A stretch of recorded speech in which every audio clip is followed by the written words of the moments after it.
지금 이 순간에도 여러분의 근육은 사라지고 있습니다. 아무것도 안 하는데, 밥도 잘 먹는데, 잠도 잘 자는데, 그래도 근육은 줄어듭니다. 오늘 이 영상을 끝까지 안 보시면 그 사실을 모른 채 10년을 더 잃으실 수 있습니다. 잠깐 한 가지만 여쭤볼게요. 지난 한 달 사이에 계단 오르는 게 예전보다 더 힘드셨습니까? 앉았다 일어나는데 어이쿠 소리가 절로 나셨습니까? 아니면 손주 녀석 한번 번쩍 들어 올리려다가 허리가 뜨끔하셨습니까? 그럼 잘 오셨습니다. 오늘 이 영상이 딱 여러분을 위한 겁니다. 질병관리청 자료를 보면 50세를 넘기면 우리 몸은 아무 조치를 하지 않을 경우 해마다 근육의 1에서 2%씩을 잃습니다. 70세가 되면 젊었을 때에 비해 근육의 3분의 1이 사라집니다. 그냥 나이 드는 게 아닙니다. 몸속에서 조용히 그리고 빠르게 진행되는 변화입니다. 그러나 현대 더 중요한 사실이 있습니다. 이게 막을 수 있다는 겁니다. 오늘 제가 알려드릴 11가지 음식, 지금 여러분 부엌에 이미 있는 것들입니다. 황태, 두부, 달걀, 익숙하죠?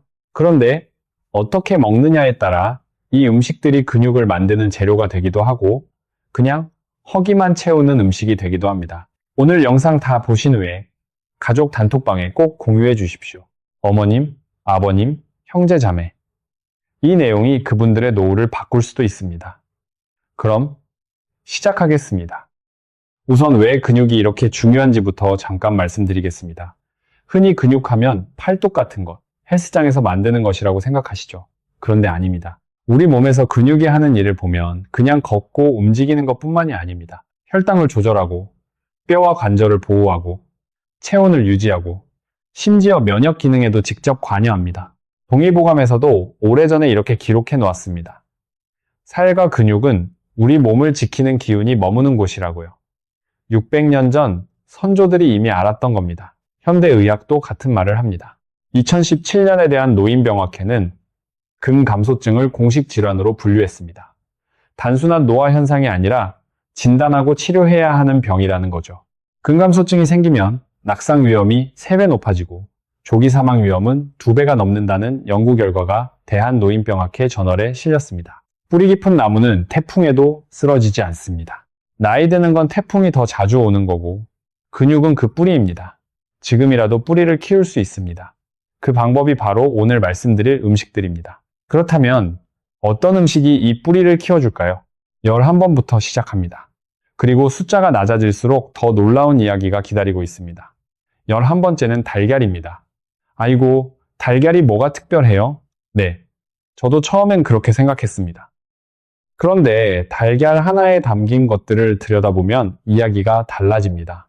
달걀에는 류신이라는 아미노산이 들어있습니다. 이게 왜 중요하냐면 바로 근육 단백질 합성을 직접 켜는 스위치 역할을 하기 때문입니다. 우리 몸에 단백질이 아무리 많아도 이 류신이 없으면 근육 만드는 기계가 작동을 안 합니다. 전주에 사시는 72, 새 김정숙 어르신 이야기를 잠깐 드릴게요. 이분은 매일 달걀을 드셨는데 흰자만 드셨습니다. 노른자는 콜레스테롤 때문에 안 된다고 들으셨대요. 그런데 바로 그 노른자에 비타민 D와 콜린이 들어있고 이게 없으면 근육 회복이 제대로 안 됩니다. 흰자만 먹는 달걀은 마치 마른 장작 같은 겁니다. 불은 피우려는데 불쏘시개가 없는 거죠. 2020년 미국 심장학회 가이드라인은 건강한 성인의 경우 달걀 하나를 통째로 먹어도 된다고 인정했습니다. 노른자 포함해서요. 물론 콜레스테롤이 이미 높으신 분들은 담당 의사와 먼저 상의하셔야 합니다. 가장 좋은 방법은 아침에 일어나고 1시간 안에 달걀 한두 알을 삶거나 쪄서 드시는 겁니다. 기름에 볶는 것보다 훨씬 낫습니다. 10번째는 고등어입니다. 강릉 쪽 어르신들이 예로부터 하시는 말씀이 있습니다. 고등어 한 토막이 보약 한 첩이라고요. 그 말이 과장이 아닙니다. 고등어에 들어있는 오메가3, 특히 EPA와 DHA는 염증을 줄이는 데 뛰어납니다.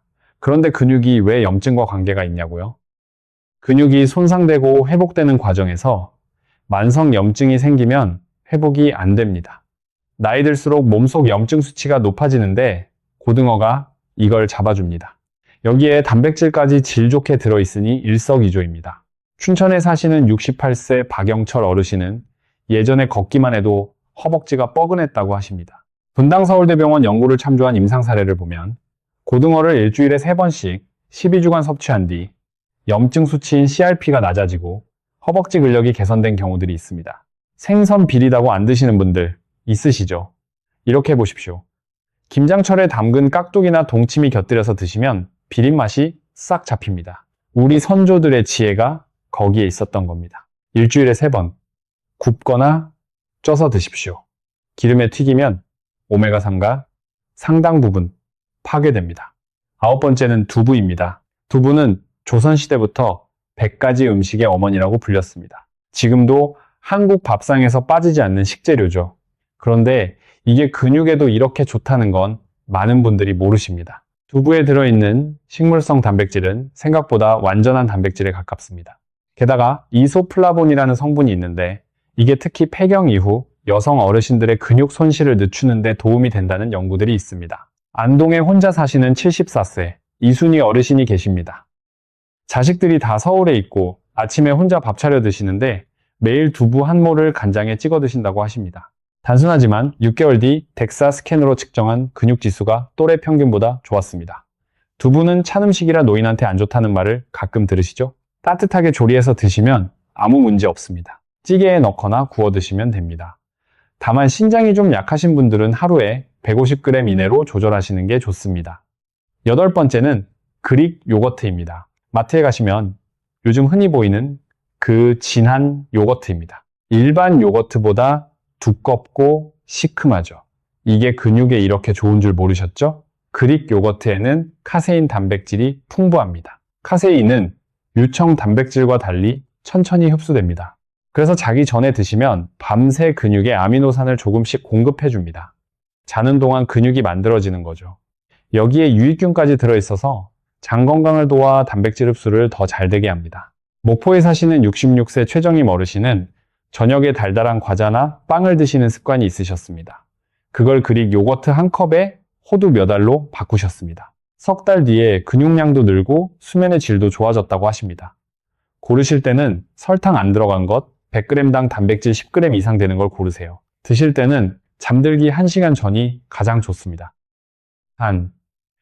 유당불내증이 있으신 분이나 신장이 안 좋으신 분들은 미리 의사와 상의하십시오. 7번째는 귀리입니다. 새벽 시장에 나가보면 어르신들이 흰죽을 즐겨 드시죠. 아이고, 그 흰죽 대신 귀리죽으로 딱 한 번만 바꿔보십시오. 차이가 납니다. 귀리에 들어있는 베타글루칸이라는 성분은 식후 혈당이 치솟는 걸 막아줍니다. 혈당이 갑자기 확 올랐다가 뚝 떨어지면 어떻게 되냐고요? 바로 그 이후에 기운이 쫙 빠지면서 졸립고 무기력해집니다. 근육에 공급될 에너지가 사라지는 거죠. 귀리는 마치 나무를 천천히 태우는 참숯 같습니다. 확 타올랐다가 꺼지는 게 아니라 오래도록 일정하게 열을 냅니다. 제주도에 사시는 71세 오창배 어르신은 당뇨가 있으십니다. 아침마다 드시던 흰죽을 귀리죽으로 바꾸신 후 식후 혈당이 안정되고 오전에 졸음이 사라졌다고 하십니다. 아침에 40에서 50g 정도 무설탕 두유나 물에 끓여 드시면 됩니다. 처음에 거칠다 싶으시면 잘게 분쇄된 귀리를 고르시면 훨씬 부드럽습니다. 잠깐 여기서 잠시 멈추겠습니다. 지금까지 7가지 음식을 말씀드렸는데요. 여러분 냉장고나 찬장에 지금 몇 가지나 있으십니까? 댓글에 숫자 하나만 적어주십시오. 그 숫자를 보고 다음 영상 주제를 정하겠습니다. 그리고 지금부터 6번째에서 첫 번째로 가는 내용이 사실 오늘 핵심입니다.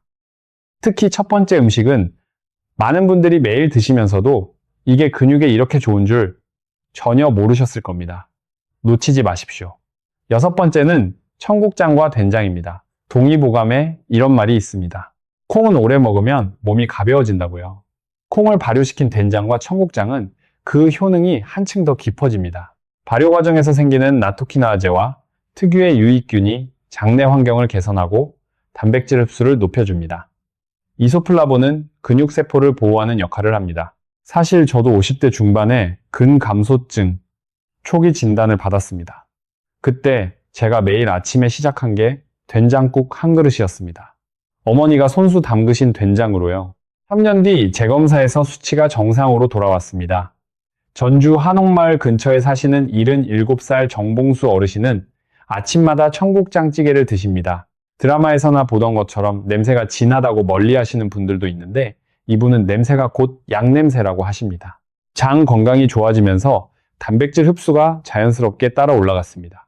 된장은 짜서 혈압에 안 좋다는 말 들어보셨죠? 저염 된장을 쓰시거나 국물을 다 드시지 말고 건더기 위주로 드시면 됩니다. 단, 신장 기능이 좋지 않으신 분들이나 혈액 희석제를 드시는 분들은 반드시 담당 의사와 먼저 상의하십시오. 5번째는 호두와 아몬드입니다. 옛날에 제사상에 호두가 꼭 올라갔습니다. 귀한 음식이기도 했지만 힘을 주는 음식이기도 했기 때문입니다. 그게 근거 없는 풍습이 아니었습니다. 호두와 아몬드에는 마그네슘이 풍부합니다. 이 마그네슘이 근육 단백질 합성에 관여하는 효소들을 활성화합니다.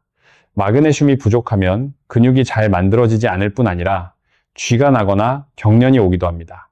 여기에 비타민 E까지 들어있어서 산화 스트레스로부터 근육세포를 보호합니다. 강릉에 사시는 63, 새윤미경 어르신은 관절염이 있으십니다. 저녁 드라마 보실 때 손이 자꾸 과자 봉지로 가셨다고요. 그걸 아몬드 한 줌, 호두 두어 알로 바꾸신 겁니다. 2달 뒤에 계단 오를 때 허벅지 통증이 줄었다고 하십니다. 호두와 아몬드는 밤새 근육을 지키는 경비원 같은 역할을 합니다. 자는 동안에도 근육세포를 산화 손상으로부터 보호하는 거죠. 하루에 한 줌 25에서 30g 정도 소금 안 들어간 것으로 드십시오. 신장이 좋지 않으신 분들과 견과류 알레르기가 있으신 분들은 주의하셔야 합니다. 4번째는 시래기, 즉 무청입니다. 아니 이게 여기 왜 나와요? 하실 것 같습니다. 저도 처음엔 몰랐습니다. 그런데 서울 아산병원 연구팀이 발표한 자료를 보고 깜짝 놀랐습니다.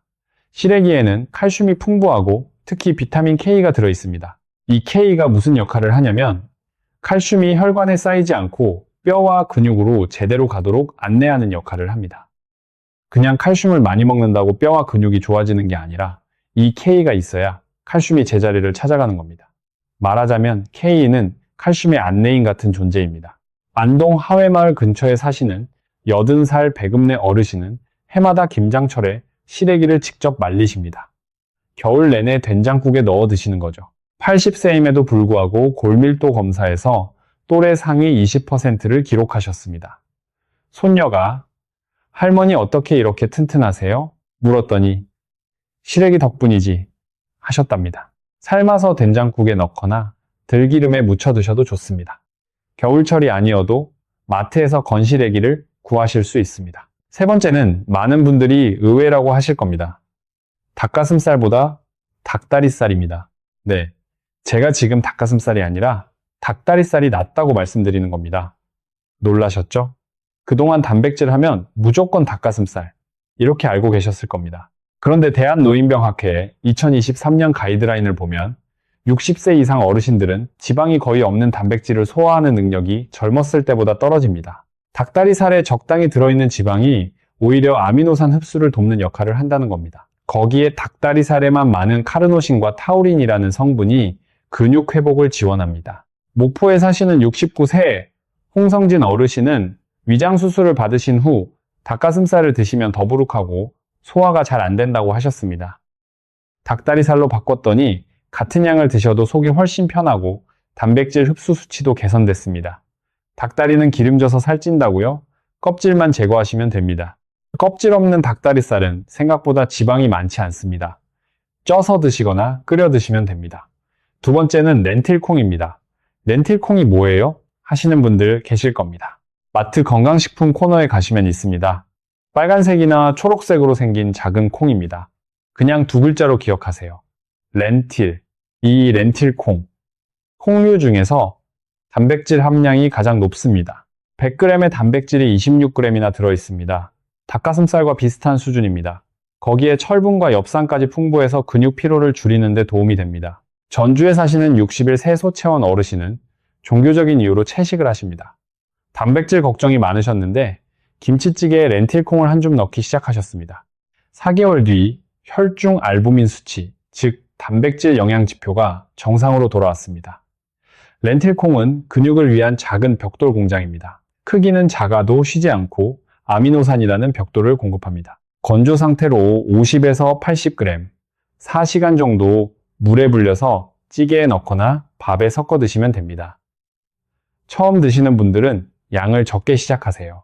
장이 적응하는데 시간이 필요합니다. 자, 이제 첫 번째입니다. 많은 분들이 이미 아시는 음식입니다. 그런데 이게 근육에 이렇게 좋다는 건 대부분 모르십니다. 저는 이걸 근육의 수호신이라고 부릅니다. 바로 황태입니다. 황태는 겨울 강원도 인제와 대관령의 칼바람과 눈 속에서 명태를 얼렸다가 녹였다가 수십 번 반복하면서 만들어집니다. 그 과정이 단순한 건조가 아닙니다.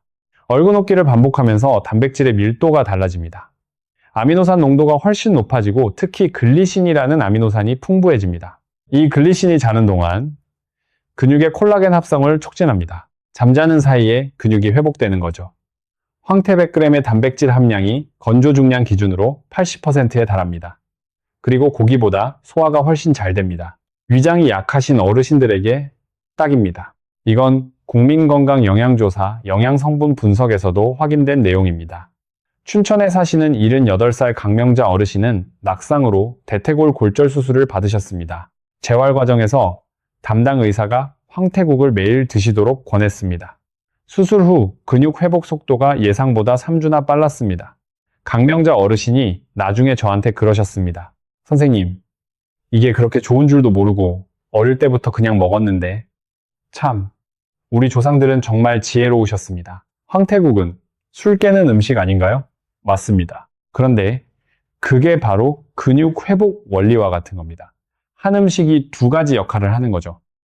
황태국은 일주일에 서너 번 너무 짜지 않게 끓여 드십시오. 두부와 버섯을 함께 넣으시면 단백질이 더 올라갑니다.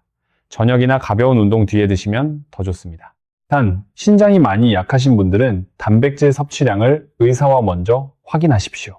오늘 11가지 음식 이야기를 드렸는데 음식만큼 중요한 생활습관 5가지도 짧게 말씀드리겠습니다.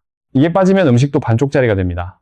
첫째, 아침 햇볕을 10분 쬐십시오. 피부에서 비타민 D가 합성되고 이게 칼슘 흡수와 근육 단백질 합성을 활성화합니다. 장마철이나 흐린 날이 많다면 질병관리청 권장량인 하루 800에서 1000IU짜리 비타민 D 보충제를 고려해 보십시오. 둘째, 식후에 10분 걷기입니다. 헬스장 갈 필요 없습니다. 밥 먹고 나서 동네 한 바퀴, 마당 한 바퀴, 아파트 복도 왔다 갔다만 해도 됩니다. 자마 뇌과학회지 2022년 연구에 따르면 이 가벼운 식후 보행이 근육세포에서 단백질 합성 신호를 켜는 경로를 활성화합니다. 셋째, 단백질을 한 끼에 몰아서 드시지 마십시오. 아침에 조금, 점심에 조금, 저녁에 조금 이렇게 나눠 드셔야 합니다. 나이 드신 분들의 몸은 한 번에 30g 이상의 단백질을 근육으로 전환하기가 어렵습니다. 한꺼번에 많이 드셔봐야 소용이 없습니다. 넷째, 자기 2시간 전에 스마트폰을 끄십시오. 잠자는 동안 성장 호르몬이 분비되면서 근육이 만들어집니다. 그런데 화면의 파란빛이 멜라토닌을 억제해서 깊은 잠을 방해합니다. 깊은 잠이 없으면 근육도 없습니다. 다섯째, 담배와 과음은 근육의 가장 큰 적입니다. 담배는 근육으로 가는 혈액순환을 막고 술은 근육 단백질을 직접 분해합니다. 막걸리 한 잔이라도 매일 마시면 근육에는 독입니다. 이 음식들이 모든 분들께 다 좋은 건 아닙니다. 솔직하게 말씀드릴 의무가 있습니다. 신장 기능이 저하되신 분들, 사구체 여과율이 45 미만이신 분들은 동물성 단백질 섭취를 함부로 늘리시면 안 됩니다. 렌틸콩, 바나나, 짙은 녹색 채소 등 칼륨이 높은 음식도 제한이 필요합니다. 대한신장학회 지침을 꼭 확인하십시오. 와파린 같은 혈액 희석제를 드시는 분들은 비타민 K 함량이 높은 시래기나 나토를 갑자기 많이 드시면 INR 수치에 영향을 줄 수 있습니다. 통풍이 있으신 분들은 고등어처럼 퓨린이 많은 생선을 과도하게 드시지 않도록 주의하셔야 합니다. 과민성 대장 증후군이 있으신 분들은 렌틸콩과 귀리를 처음부터 많이 드시면 가스가 차고 불편할 수 있습니다. 아주 소량부터 천천히 늘려가십시오. 좋은 음식도 내 몸 상태에 따라 독이 될 수 있습니다. 만성질환이 있으시다면 오늘 말씀드린 내용을 가지고 담당 의사와 꼭 상의하십시오. 오늘 영상 긴 시간 함께 해주셔서 감사합니다. 제가 이 영상을 만든 건 단순히 의학 정보를 드리려는 게 아니었습니다. 저희 아버지 이야기를 잠깐 드리겠습니다. 아버지는 70세의 낙상으로 고관절 골절을 당하셨습니다. 수술 후 재활 과정에서 의사들이 한결같이 하는 말이 있었습니다. 근육이 너무 없어서 회복이 더딥니다. 라고요. 그때 저는 처음으로 가슴으로 느꼈습니다. 근감소증이 단순한 노화가 아니라 예방할 수 있는 병이라는 걸. 아버지는 6개월 뒤에 돌아가셨습니다. 만약 제가 10년 전에 이 사실을 알았더라면, 어르신 여러분, 지금 이 영상을 보고 계신 것 자체가 이미 시작입니다. 늦지 않으셨습니다. 마지막으로 딱 3가지만 기억해 주십시오. 첫째, 근육은 나이와 상관없이 키울 수 있습니다. 아무리 나이가 드셔도 몸은 반응합니다.